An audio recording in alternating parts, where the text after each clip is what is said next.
Hey guys, back with some more Bazaar, and today we are looking at the Community Cup tournament, the first tournament, I guess, which was officially hosted the by Tempo, by the creators of the Bazaar, and yeah, we just have it was a really fun. First of all, I have to say, and we it was a 4 hour format, and we had a 5,000 gem reward if we got 3 10 wins within that period, with an additional 5,000 gem reward for the winner at 4 a.m. my time. I'm in Melbourne, so early, but I woke up for it. I played it out, and I was one of the people that got 3 10 wins within the um 4 hour period. So I thought that I would talk about the tournament, talk about how you guys could run your own, because what this really was is it was a test to see how people could run their own tourneys and competitions for the Bazaar using very simple systems. So let's get straight into it, and just a reminder to like, subscribe, and drop a comment down below. It helps out the channel a lot, and I really appreciate all the support as always. So basically, they designed it so that anyone can make this, basically using this sort of document and using this sort of format. So basically, we're just starting and ending the runs within a set time period, basically. So for this one, it was a 4 hour time period from 4 a.m. till 8 a.m. my time. Now, all of it has to be done in ranked, and runs completed within the time frame in unranked get ignored. So we're just doing it within ranked, because, that's where you see the more competitive builds, so that makes sense. Now, scoring. So for each of our PvP battles, we get awarded a point. Now, whoever has the most points gets declared the winner.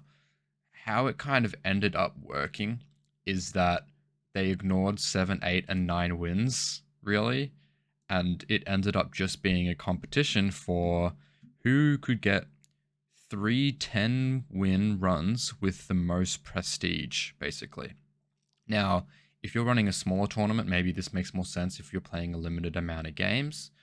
But what they did is we went with the tiebreaker option B. So basically, prestige remaining across initial runs. So your three best runs that you submitted, essentially your prestige, the total that you got. So usually, if you had all three perfect, you get a maximum of 60.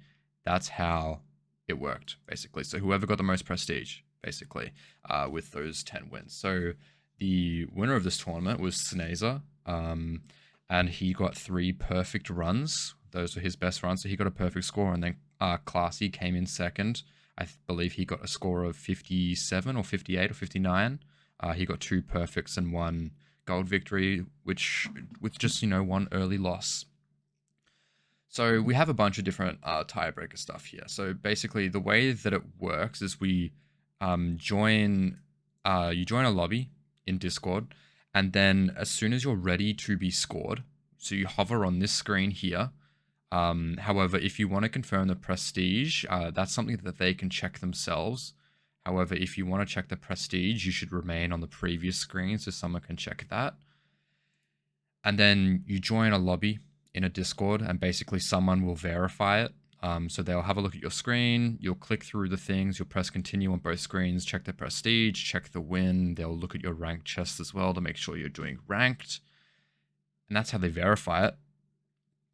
And yeah, then they collect the results and they start compiling that data and making sure that, they get it all. Now, that's just the verification though. So this is the score submission document that they made, the form. So basically, we choose a tournament that we're in, we do an in-game username, select how many wins we got. Now, myself, I did this for every single game I played, but most people only did it for the 10 win games, or their best ones that would actually affect their score. And then you say how much prestige you had, and then you submit, basically. And that's kind of it. So that's kind of how the tournament was run. And that's how you can run your own one, with the sign up form and stuff as well, Discord, in-game username. So essentially just making sure that everything matches up so that there aren't any, just accounts saying whatever they want, or people, having it open, people are joining halfway through and all that sort of chaos, keeping it organized. Yeah. Very simple. They did have to change it halfway through to ensure that they could actually keep up with the demand because everyone was just joining for 7, 8, 9, or 10 wins, right? And a lot of people were getting those. So essentially, what it turned into is that Greg, one of the social guys in the Discord, had to end that, and basically post it, updating, saying that you should only go for verification if you're getting a 10-win run. So that makes more sense to me. If it's a more small format, then it would make sense to verify every single run. And since this is more of a casual competition with a reward, it makes more sense, essentially. So we'll just go through some of the info on Discord. So the Goosefather volunteered to do some casting. So he watched Walter Cooler, another player of the game who's on the Bazaar podcast, a Bazaar podcast. And then we had a ton of people streaming as well. And yeah, so here we have lots and lots of submissions where basically they just switched to verifying 10-win runs, basically. So then they went with the option B, Prestige, the tiebreaker. And yeah, so their winner was Snazer, who basically got 3 perfect runs and is the undisputed champion of the Bazaar, apparently. And then we have a list of everyone. Now, this isn't 3 10 wins, this is 1 10 win. This is a list of everyone who got a 10 win in the tournament. And then, yeah, so we have some little stats here. So 925 runs were played within the tournament, and out of all of them, 474 resulted in the 10-win victories. And then 48 out of those 474 10-win victories resulted in diamond victories. So quite a high level of play, which was to be expected because obviously with a tournament like this, people are going to be, a higher level because of their commitment. They're people who actually want to play the game. They're not necessarily casual. Yeah. It was a lot of fun. They posted some stats afterwards. I think I was because I submitted so many runs, I was amongst 2 people who got 5 or more 10 wins within the period. I got 6. I went 6-1, 6 gold wins and 1 unfortunate journey. And that's kind of it. So that's really the results of the tournament. The reward, 5,000 gems, I have to say it was well worth it.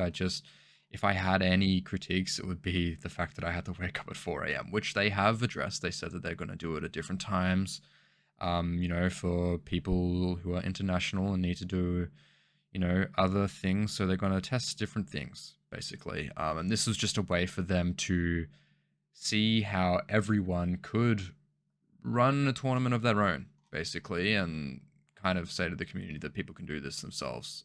Now, they said that they have a way to make it automated, but they didn't feel the need because they wanted to show off this format first and make it so that anyone could run their own one. And that's it.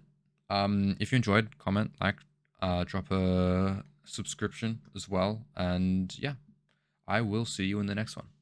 Bye-bye.